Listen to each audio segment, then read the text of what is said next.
আমি মোহাম্মদ শাহাদত হোসেন, পিতা মৃত মরহুম শাহজাহান মিয়া। আমার বাড়ি লক্ষ্মীনারায়ণপুর। এই বাণীবাবু বাজারে দীর্ঘ প্রায় 34 বছর বিভিন্ন ব্যবসা, বর্তমানে ধান এবং পাটের একটা ব্যবসা করি। আমার নিজস্ব দোকান।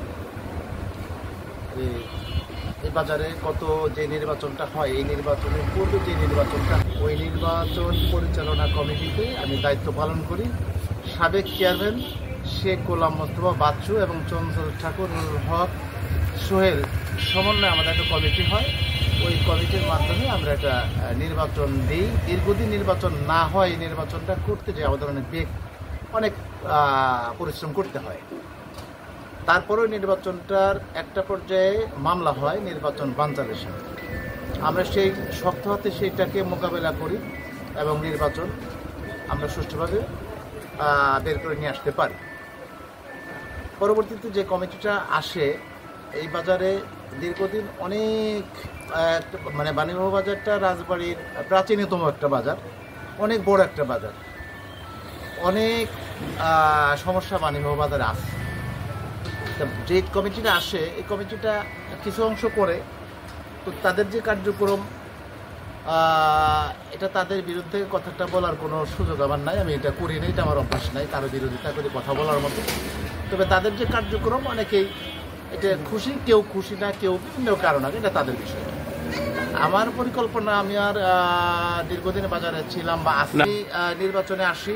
নির্বাচনে আসার একটা উদ্দেশ্য হলো, এই বাজারে যারা শান্তিপ্রিয় মানুষ আছে, যারা উন্নয়নমুখী কিছু লোক, চিন্তাধারার কিছু লোক আছে, তাদের সাথে আমাদের দফায় দফায় আলোচনা হয়। আলোচনার প্রেক্ষিতে বাণীবাবু বাজারের যে পরিবেশ পরিস্থিতি, অনেক অবকাঠামো বা বিভিন্ন পরিবেশ পরিস্থিতি, ড্রেনেজ, পানি ব্যবস্থা, পানি নিষ্কাশন নাই, বিভিন্ন জায়গায় হাঁটু পানি, এই সমস্ত বিষয়াদি নিয়ে বাজারের কিছু যারা সাধারণ মানুষ, যারা ভাবনা ভাবে, সামাজিক চিন্তা ভাবনা করে, তাদের ভিতরে ক্ষোভের সৃষ্টি হয়।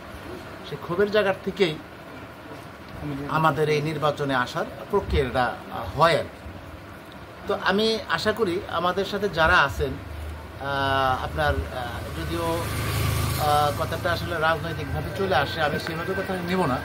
আমাদের সাথে আছেন বাণীবাবু ইউনিয়ন বিএনপির সভাপতি জনাব মাহাতাবউদ্দিন খান, আমাদের ইউনিয়ন বিএনপির সাধারণ সম্পাদক আমিন মোটরস, আমিন রাজবাড়ি, সমাজ সেবক আছে একজন আপনাদের এই আবুল কালাম আজাদ, ওই পাশে আছে দারোগা আলী কাকা, তার ছেলে সোহেল মণ্ডল, শাহিদা ট্রেডার্স। ওরা এটা নিয়ে আমাদের দাওয়ায় বৈঠকের পরে আমরা নির্বাচনে আসি। নির্বাচনে আসার উদ্দেশ্য বাণীবাবুর রূপরেখাটা পরিবর্তনের উদ্দেশ্যে।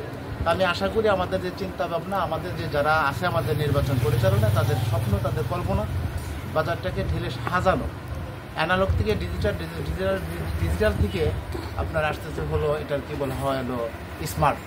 আমরা স্মার্টকেও ওভারটেক করে কিছু করতে চাই, এটা আমাদের প্রত্যাশা।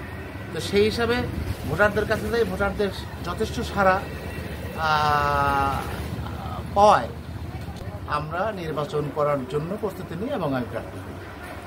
তার উপর ভিত্তি করে আমি আমার এই ছাতা মার্কা প্রতীক নিয়ে নির্বাচিত যদি হতে পারি, নির্বাচিত হলে আমি সাধারণ ভোটার যারা আছেন, ব্যবসায়ীদের, তাদের মনোবাসনা পূর্ণ কীভাবে করা সম্ভব, আমি আমার শেষ বয়সে আগামীতে আমাদের আর আমার আর নির্বাচন করার মতো এনার্জিও থাকবে না, মানসিকতা থাকবে না। আমি সেই প্রত্যাশাই ব্যক্ত করি। সবাই আমার জন্য দোয়া করবেন। এর মধ্যে মনে করেন আমাদের এই বাজার মার্কেটে, আমাদের এই বারেক মার্কেট, এই অঞ্চলে নামাজের ব্যবস্থা নাই, টয়লেটের ব্যবস্থা নাই। আমি অনেক দিনের স্বপ্ন ছিল আমার, এই পাশে আমি অনেক দিন এই পাশে ব্যবসা বাণিজ্য করি, এই পাশে অনেক দোকান, প্রায় 200-250 দোকান এই পাশে। এরা এক পাশে একটা বাড়িতে ওরা প্রস্তাব পায়খানা এগুলো করতে, তারা যদি কোনো রকম যদি ওইটা বন্ধ করে দেয়, এই বাজারের মানুষ, আমাদের এই পাশের মানুষ প্রত্যেকের বাড়ি যায় যে কাজ সেরে আসতে হবে। আমি সেই জায়গার থেকে বের করে আনার স্বার্থে আমি সবার দোয়া প্রার্থী। আমাকে নির্বাচিত করলে বা নির্বাচিত হলে আমি এই ব্যবস্থাটা, এখানে নামাজের ব্যবস্থা, প্রস্তাব টয়লেটের ব্যবস্থাটা আমি করবো, এই প্রত্যাশা। বাণীবাবু বাজারের যে সমস্যাগুলো তুলে ধরলাম, এই সমস্যাগুলো আমি পূরণ করবো যদি আমাকে বাজারের ব্যবসায়ীরা আমাকে ভোট দিয়ে নির্বাচিত করেন। আমি এই কার্যক্রমগুলো বাস্তবায়ন করার জন্য আপ্রাণ চেষ্টা করব।